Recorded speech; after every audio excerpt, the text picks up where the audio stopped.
The barbell hip thrust. The main muscles used are the glutes. Begin sitting in front of a box or a bench and make sure it's the correct height for you.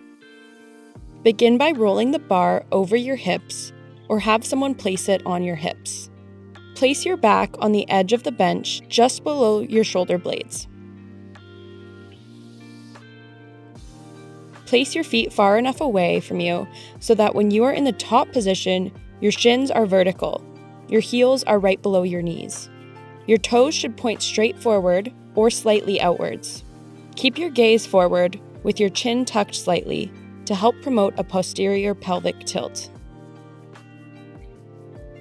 Drive through your feet and squeeze your glutes together to lift the bar, keeping your arms straight to hold the bar in place on top of your hips. There should be a straight line from your knees to your chin when you're in the top position.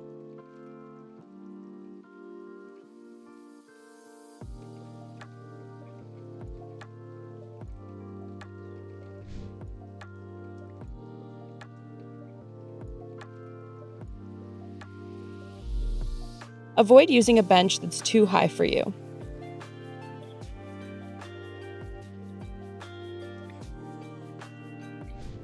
Avoid placing your feet too far away or too close to your body, and avoid arching your lower back.